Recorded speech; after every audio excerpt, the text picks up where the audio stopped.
So before we start with our problem solving, ito yung mga tips or mga suggestions ko na makakatulong sa inyo actually when nagpa-problem solving kayo. So tandaan natin that we can also say yung perpendicular bisector natin. Pwede rin nating sabihin na isa rin siyang radius. No? So whenever we're talking about chords and their arcs, very significant yung role ng radius dito. So, always hanapin mo lagi yung radius natin. So, ayun. So, considerin natin yung radius and then minsan mapapagamit tayo sa Pythagorean theorem. The Pythagorean theorem. Please memorize this theorem kasi as in, gagamitin mo yan. So, the square of the hypotenuse is equal to the sum of the leg or the squares of each leg. Okay, the squares of each leg. The sum of the square of each leg or the sum of the hindi ko siya masabi, pero ganito siya. Hypotenuse is equal to leg 1 squared plus leg sub 2 squared. So basically, ganito natin mahanap kung saan sila. Okay, ito si right angle natin. So, Pythagorean theorem only works for right triangles. So, yung hypotenuse natin ay ito. It's opposite to our right angle. So, ito yung hypotenuse natin. And kahit saan nandito. Okay, this could be leg 1, this could be leg 2. But this or their position will be very significant when it comes to their angles, di ba? So, alam natin yung internal angles ng mga triangle is 180 degrees. Right? Pag nakita natin yung mga angles natin ay, for example, 90, 60, 30, ito, sinasabi nito na yung largest side ng ating triangle dito ay equal to double of the shortest side. Or, yung shortest side ay 1/2 ng longest side. Okay?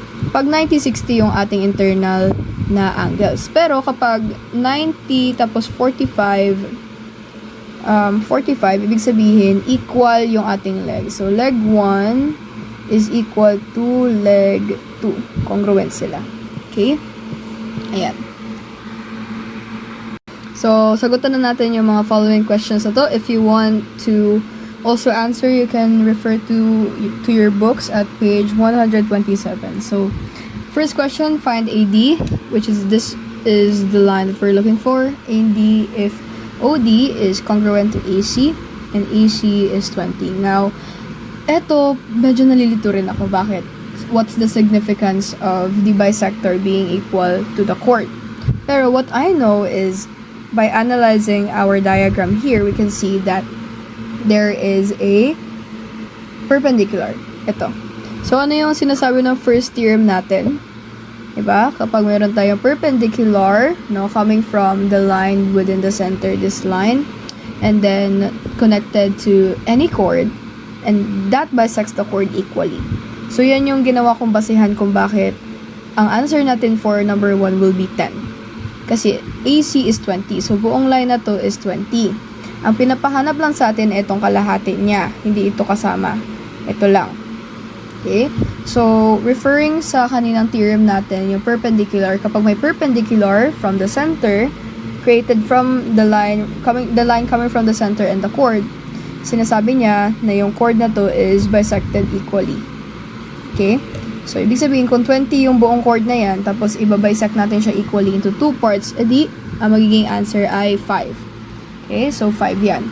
Number 2, if DO or OD is perpendicular to AC and AD is congruent to CD, what is true for DO? So, lahat yan ay mga conditions ng ating perpendicular bisector. Okay, ibig sabihin, we can conclude that DO is a perpendicular bisector. Next, if the line segment EF is congruent to EG, what kind of triangle is OEF? Ito. So, yan. Yung triangle na yan. Okay, what kind of triangle daw yan? So, if EF is congruent to EG. So, kailan nga ba nagiging congruent yung dalawang parts ng isang chord? Kapag meron tayong perpendicular. Okay, ibig sabihin, itong line na to, yan ay isang perpendicular bisector. Kasi, it's able to bisect the chord into two equal parts. That's why EF is congruent with EG, meaning meron tayong bisector. And one of the conditions of the bisector is that it's also congruent, or it's also perpendicular to the chord, meaning itong perpendicular bisector, yan yung linya na yan, nag-create yan siya ng, meron rin yan siyang kaakibat na right angle. So we can say that the triangle OEF is a right triangle. Next question. Sige, burahin natin to.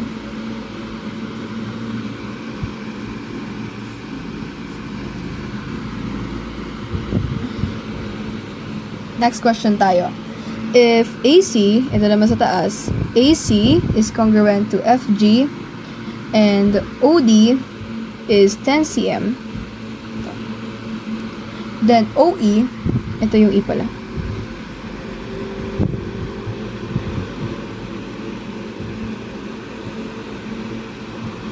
Para maintindihan natin.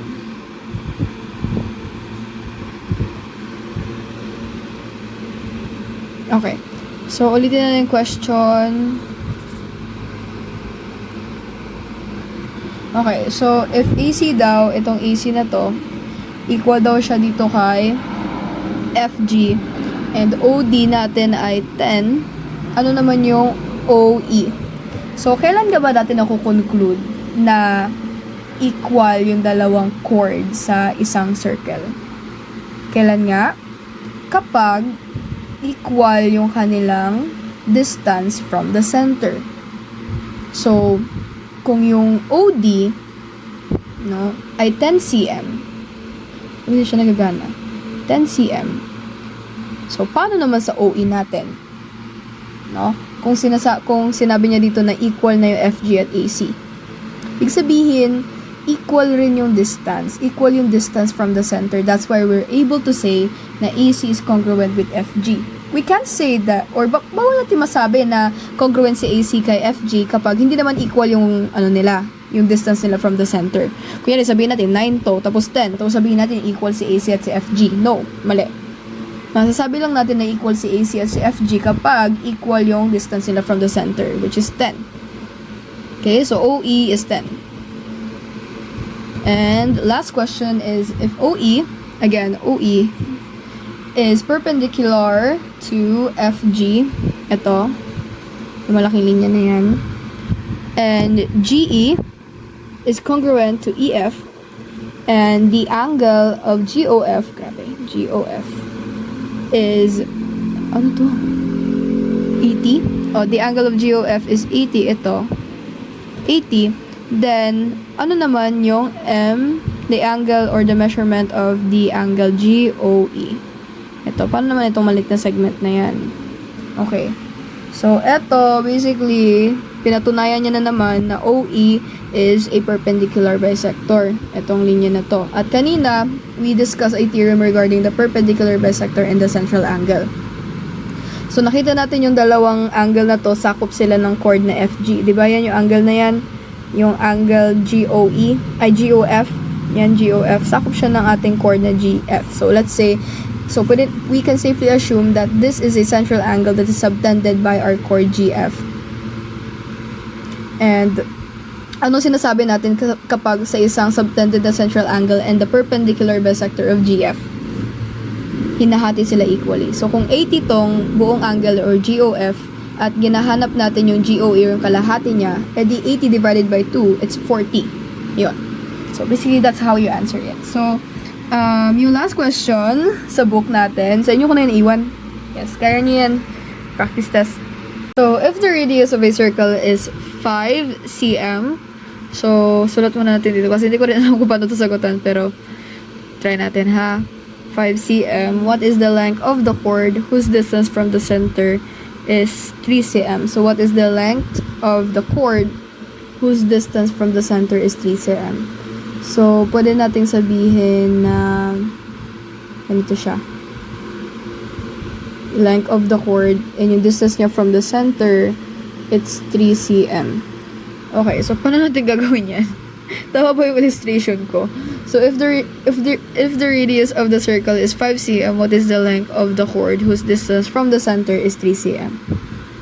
Oh, okay. I remember. Di ba kanina sa suggestions ko, I forgot. So, we can treat all the lines na meeting, or all the lines that meet or came from the center of the circle as radius. So, pwede nating sabihin na ganyan yun siya.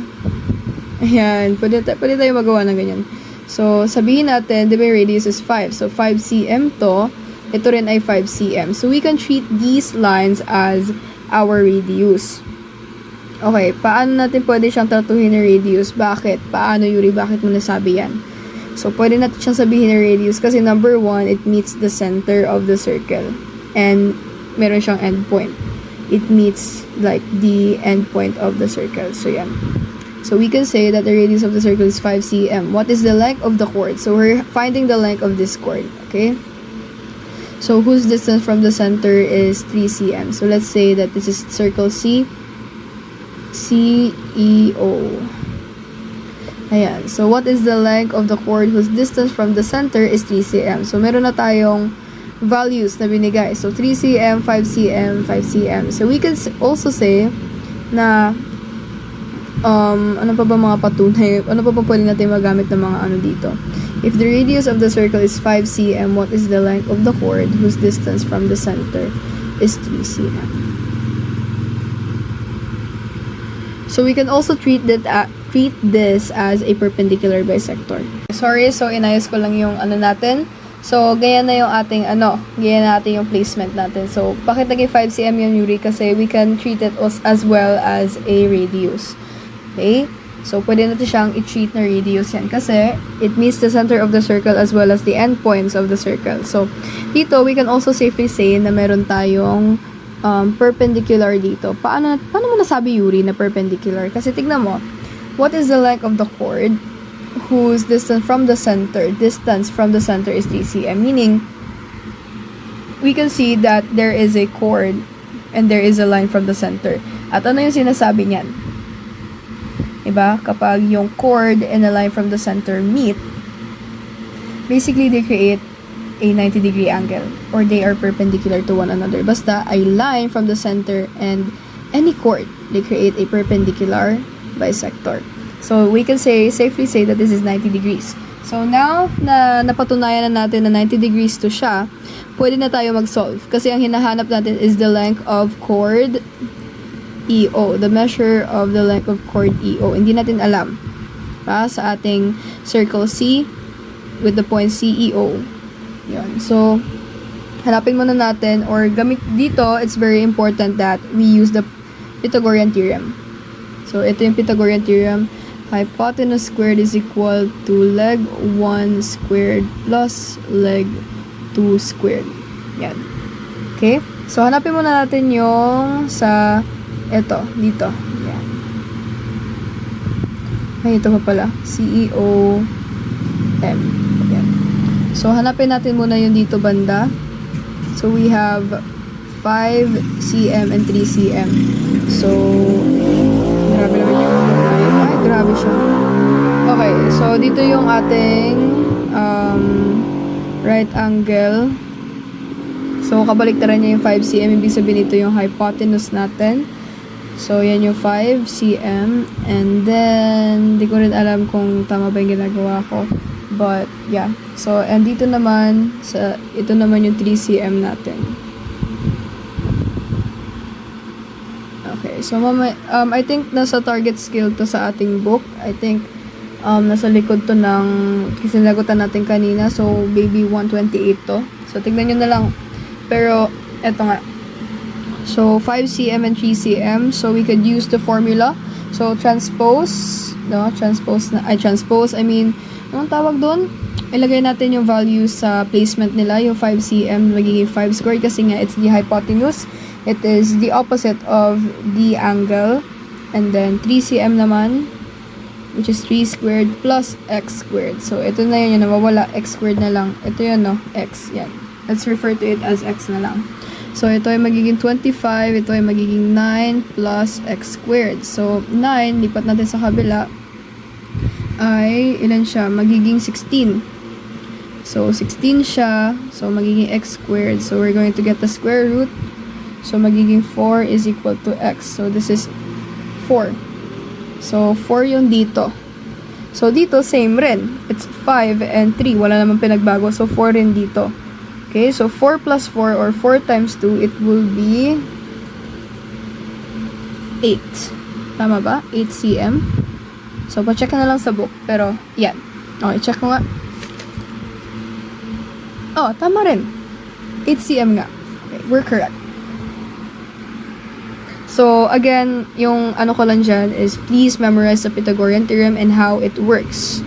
And as well is always remember that the idea or the concept of the radius and the perpendicular bisector and how you can manipulate all these theorems. Katulad dito, wala namang sinabi dito na may congruent pero nahanap natin or we found a way to conclude that this line CM, the line CM or the line segment CM is a perpendicular bisector because of the length of the chord.